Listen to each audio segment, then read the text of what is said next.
Basically, the accuracy of your research results can actually be defined by the technique that you use to extract a sample from the population. We all know that the aspect of the research in which you perform your analysis is the chapter 4, which we tag as the data analysis.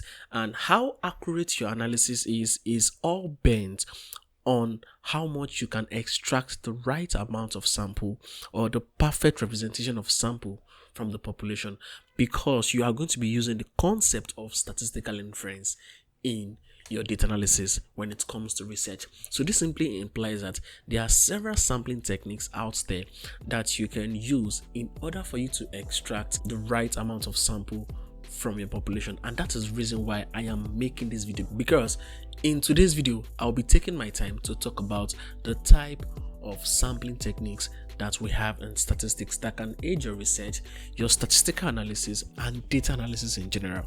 So without further ado, let's get into the video and learn about these techniques. So before we start jumping and start talking about the types of sampling techniques that we have in statistics, it only makes sense for us to define two key terms, which is called the concept of population and the concept of sample. So basically, population is the total available data regarding a group of people or a group of things. Say for example, the population of people in my country, that's Nigeria, that makes up a population data. Now, there are several properties that defines a population, and one of them being the fact that it is usually very large. Yes, population is a very huge data. And number two, it contains all of the needed information that you have. That is something we need to pay attention to. A population data usually have all the information necessary regarding this group of people or this group of things. The third property that defines the population is based on the fact that population is large, but it takes a lot of time, resources, and energy to analyze it. And that is actually true. I remembered when I was a bit younger and my country wanted to perform a population census. They had to tell everybody not to go out. We actually had to stay home, and we have to have these workers in quotes that came around and started asking us like a couple of questions. So it takes a lot of time, energy, and resources and money, to actually analyze a population data. So based on these factors that define a population, it simply means something. It is in an ideal situation, or it is not practical for you to be able to gather a population data, talk more of you analyzing a population data. Then statistician came up with an idea.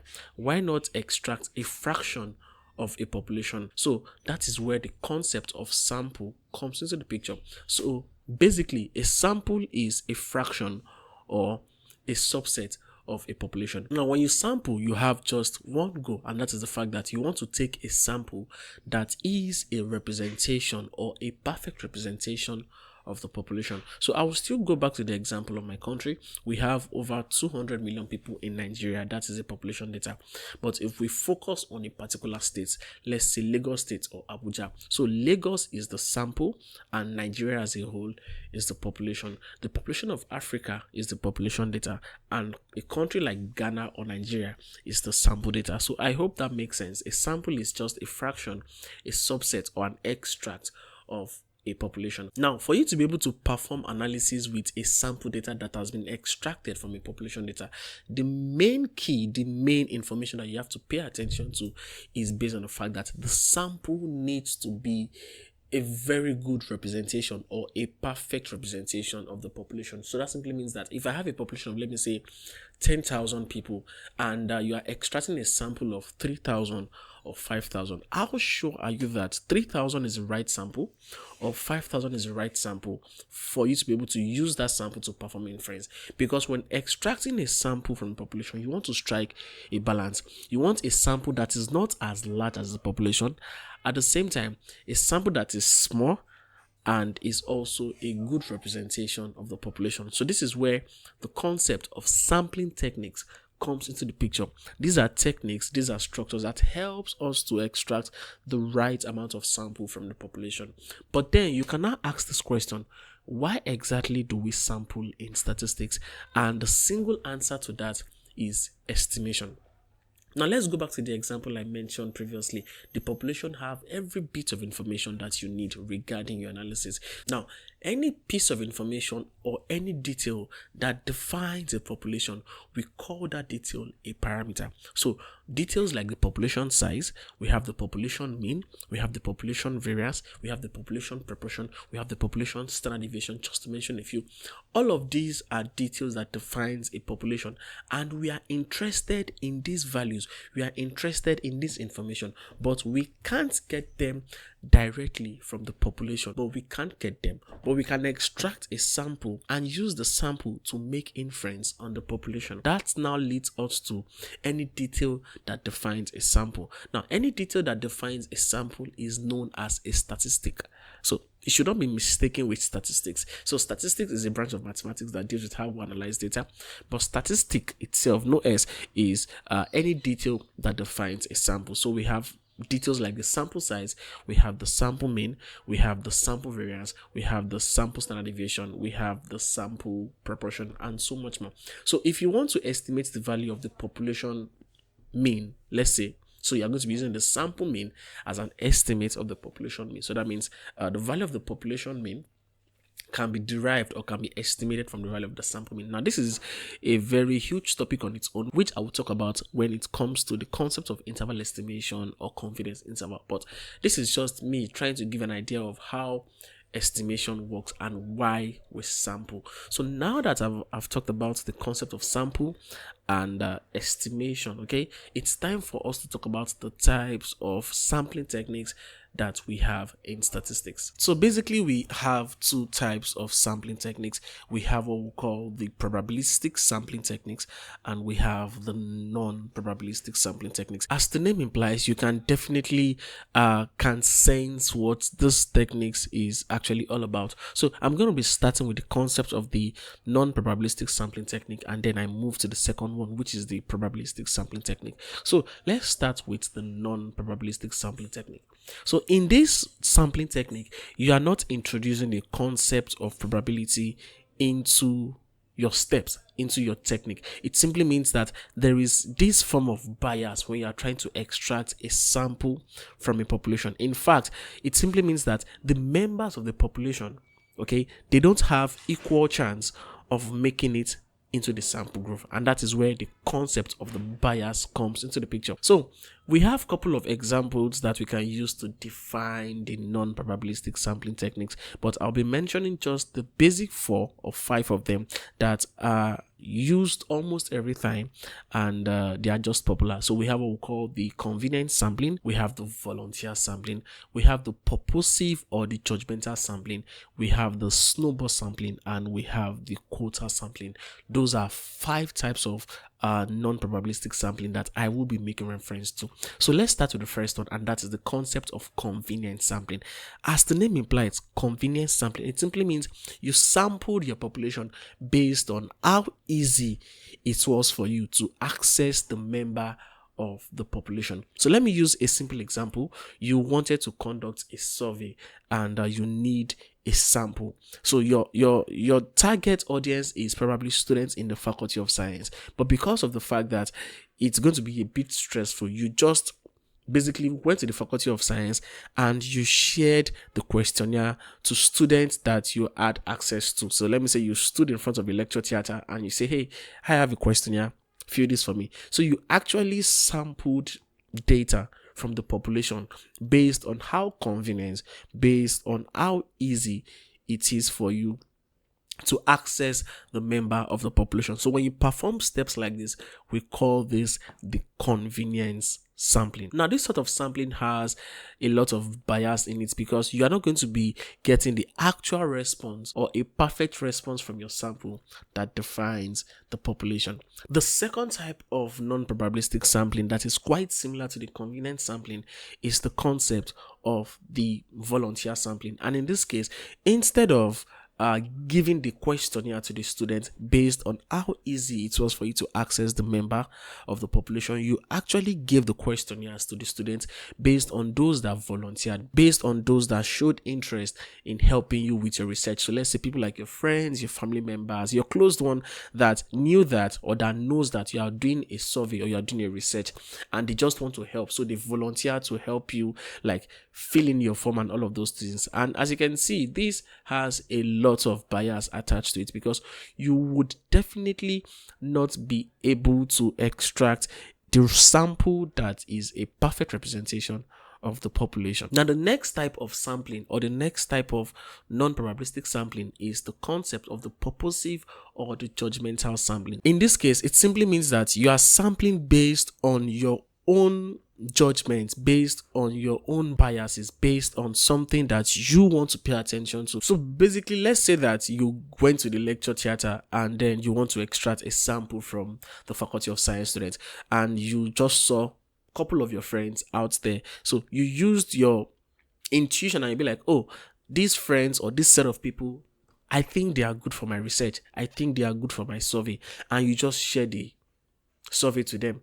Now, that right there is purposive or judgmental sampling, because you purposely, you intentionally shared or extracted the sample from that population, or you judgmentally extracted that sample from the population. Now, the next type of sampling is what we call the quota sampling. For quota sampling technique, the definition is really in the word quota. Now, the word quota simply means a fraction of something, a section of something. So for quota sampling, you have a fraction of your population, or sometimes you can divide your population into quotas or fractions, and then you non-randomly select values from each of these quotas. So in simple terms, it means when I have a huge population, or I have a population and I want to extract a sample from this population, all I have to do is to divide the populations into proportions, into quotas, and then I will non-randomly select members of the population from each of these quotas to make the sample group. In this case, you see that you are doing this based on what you think, and it is non-random. This is also sort of similar to purposive or judgmental sort of sampling, just that in this case, instead of just picking randomly, non-randomly rather, from the population data, you first of all apportion, or you proportioned your population into quotas, and then you non-randomly selected the members of the population from these quotas to make it into the sample group, and this is what we call the concept of quota sampling. Now, the last type of non-probabilistic sampling that we are going to be talking about is the concept of the snowball sampling. And one of the ways I used to explain this is by using an example. So let's say you are interested in a particular population, but you don't have access to it. For example, I'm in Nigeria and I want to perform a research that is going to be about people in Iraq, or people in another continent entirely, or another country entirely. So I'm going to call a friend, I'm going to call someone that I know that stays in Iraq or in the USA, and tell them to help me gather a sample from the population right there. So that means I am sending them to help me do my sampling. Now, if I send my friend and my friend sends someone else and that other person sends someone else, so we have like a snowball effect of sampling where I send somebody, another person sends somebody else, and it keeps going like that. So it's a form of sampling in which we have multiple stages in between them of people trying to do the same sampling with respect to the initial setup. I hope that sort of like makes sense to you. So it simply means that the more the snowball, like the more the stage in between the sampling, the less accurate the final sample is going to be in the long run. So if it is going to be between just myself and my friend, the accuracy is going to be higher compared with if my friend asks somebody else and the other person asks somebody else again, like we're like 3 people in the middle. So the accuracy is going to be reduced. So for snowball sampling, it's a sampling that has to do with multiple stages, and that is just it. So we usually use this sampling technique whenever we find ourselves in situations that we can't get a direct access to. So we have to, in quotes, outsource the sampling technique or the sampling process to other people. And these are the popular 5 types of non-probabilistic sampling techniques that we have. So it's time for us to talk about the probabilistic sampling techniques, and we basically have, I think, 5 of them. There are 4, but there is this extra one that we can just add to make it look like there are 5 of them. So we have 5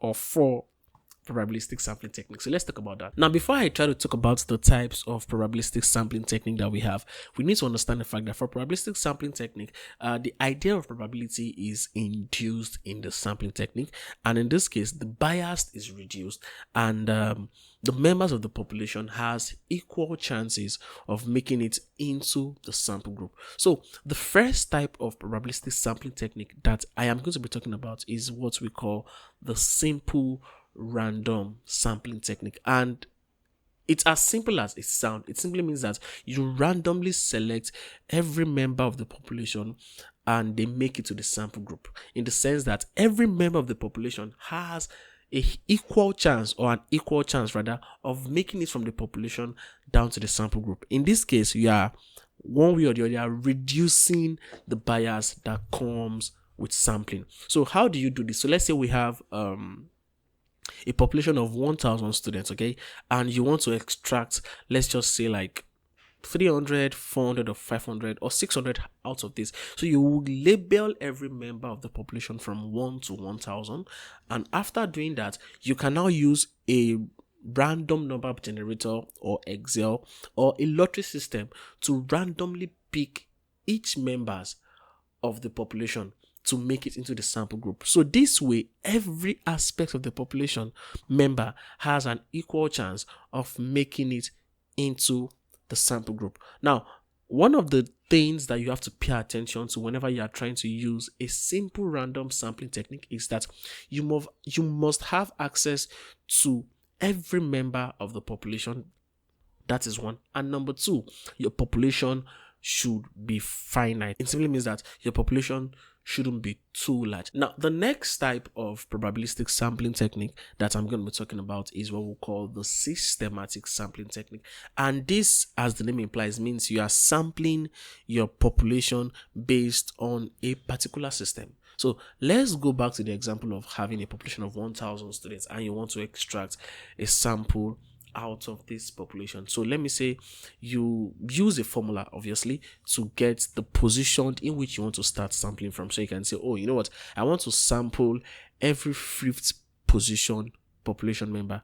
So that means the 5th, the 10th, the 15th, the 20th, the 25th, and you keep going like that. Or you can say, I want to sample every 10th position, every 20th position, every 30th position. So it simply means that you are picking every member of the population periodically based on a set of value or a set of formula that defines a periodic selection. I hope that sort of like makes sense. So and that's just it. When you systematically pick a population member to let it make it into the sample group. Now, the third type of probabilistic sampling technique that we are going to be talking about is what we call the stratified sampling technique. For the stratified sampling technique, you simply divide your population into several groups known as stratas. Now, you divide them into these stratas based on properties like gender, like age group, like religion, like ethnicity, like race. So you divide your population into several stratas. Okay, so the singular is stratum, the plural is strata exactly. Yeah. So after having this strata, you will now use either of the simple random sampling technique or the systematic sampling technique to extract the required sample from each of those stratas. So let's say I have a faculty of students and then I divide them into stratas based on, let me say, their race, their gender, and all of those things. So I have like, let me say like 3, 4, 5, or let's say 10 stratas, okay? Then I'll now be using either SRS, meaning the simple random sampling technique, or the systematic sampling technique to extract, in quotes, a sample from each of those strata. So by the time I'm done, I'll be having a final sample that touches every property of the population, like gender, like age, like race, like ethnicity, like country, and all of those stuff.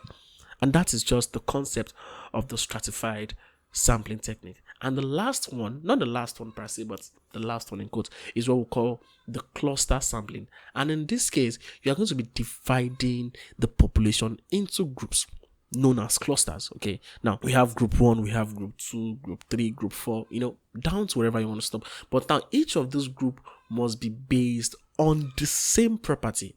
So meaning, let's say we have a population and then you take a group of, let me say, ladies. So group 1 is ladies, group 2 is ladies, group 3 is ladies. So that means you are focusing your attention on just one property of the population, but you take multiple groups of ladies from this population. Now, once you now have each of those groups, now instead of sampling the individuals inside this group, you are going to randomly sample or randomly pick the groups. And as simple as that. So you can have like 5 groups and end up picking like 3 or 2 groups, and that is the concept of the cluster sampling. Now, the last type of probabilistic sampling, which I don't see as a type, is what we call the multi-stage sampling. This is just you combining at least 2 probabilistic sampling technique together. So let me say you perform a simple random sampling here and you have like a sample, and then you went on again to perform a systematic sampling, and then you have another sample, a final sample. So you've combined like 2 sampling techniques to have a single and final sample. So in that scenario, you have a multi-stage sampling technique. I hope I have been able to explain the concept of the sampling techniques that we have in statistics for you, and this will be able to help you with your research and your analysis in general. So if you learned something new, please don't hesitate to give this video a thumbs up, and also subscribe to this YouTube channel. Do you have some questions for me? Please don't hesitate to go down to the comment section and drop your questions. I would be willing and be ready to attend to all of your questions. Thanks for making it to the end of this video. Do you want to learn how to analyze data as a data analyst? I have a video right here that can help you out. So we'll see you in the next one, and bye for now.